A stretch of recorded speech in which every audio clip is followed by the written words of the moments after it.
Teori tingkat pengangguran alamiah. Tingkat pengangguran alamiah adalah suatu tingkat pengangguran yang alamiah dan tak mungkin dihilangkan. Artinya, jika tingkat pengangguran paling tinggi 2-3%, itu berarti bahwa perekonomian dalam kondisi penggunaan tenaga kerja penuh atau full employment.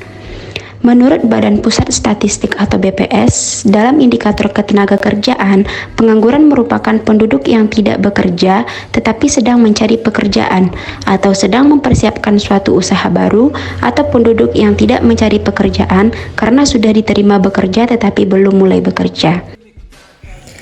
Maka, menurut sebab terjadinya pengangguran digolongkan kepada 3 jenis, yaitu A. Pengangguran friksional. Pengangguran friksional adalah pengangguran terjadi karena kesulitan temporer dalam mempertemukan pencari kerja dan lowongan kerja yang ada. B. Pengangguran struktural. Pengangguran struktural terjadi karena ada problema dalam struktur atau komposisi perekonomian. C. Pengangguran konjungtur. Pengangguran konjungtur terjadi karena kelebihan pengangguran alamiah dan berlaku sebagai akibat pengangguran dalam permintaan agregat. Pengangguran berdasarkan cirinya. Yang pertama, pengangguran terbuka, pengangguran tersembunyi, pengangguran bermusim, yang terakhir, setengah menganggur. Kurva Phillips. Hubungan terbalik antara pengangguran dan inflasi disebut kurva Phillips. Semakin tinggi tingkat pengangguran, maka semakin rendah tingkat inflasi upah. Dalam hal ini, pengangguran sebagai output dan menerjemahkan inflasi sebagai perubahan harga. Kondisi di mana secara simultan pengangguran tinggi dan diikuti inflasi yang tinggi disebut sebagai stagflasi. Phillips menggambarkan bagaimana sebaran hubungan antara inflasi dengan tingkat pengangguran didasarkan pada asumsi bahwa inflasi merupakan cerminan dari adanya kenaikan permintaan agregat. Dengan naiknya permintaan agregat, maka sesuai dengan teori permintaan, jika permintaan naik, maka harga akan naik. Dengan tingginya harga atau inflasi, maka untuk memenuhi permintaan tersebut, produsen meningkatkan kapasitas produksinya dengan menambah tenaga kerja.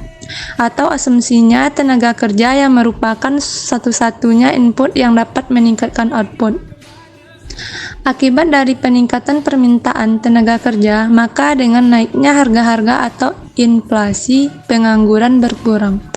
Selanjutnya, kurva penawaran agregat jangka panjang. Kurva penawaran agregat jangka panjang atau LRAS menghubungkan tingkat output yang diproduksi oleh perusahaan dengan tingkat harga dalam jangka panjang.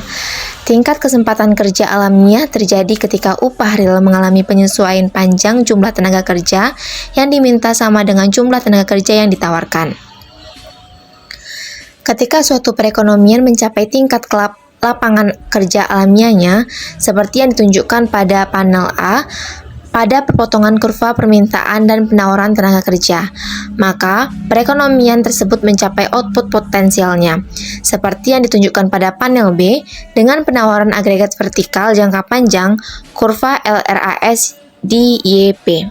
Materi selanjutnya tentang kurva penawaran agregat jangka pendek, di mana analisis ekonomi makro dalam jangka pendek ialah suatu periode di mana kekakuan upah dan harga dapat menghambat perekonomian untuk beroperasi pada output potensial, membantu menjelaskan bagaimana penyimpangan PDB real dari output potensial dapat dan memang terjadi. Misalkan, kita akan mengeksplorasi dampak perubahan permintaan agregat dan penawaran agregat jangka pendek di bagian ini.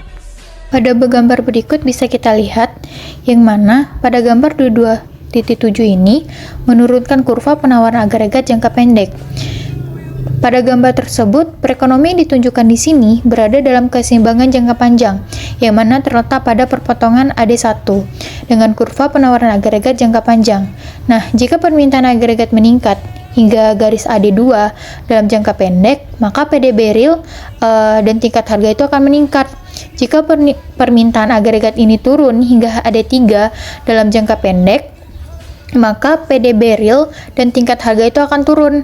Nah, sebuah garis yang ditarik dari melalui titik A, B, dan C itu akan menelusuri kurva penawaran agregat jangka pendek (SRAS).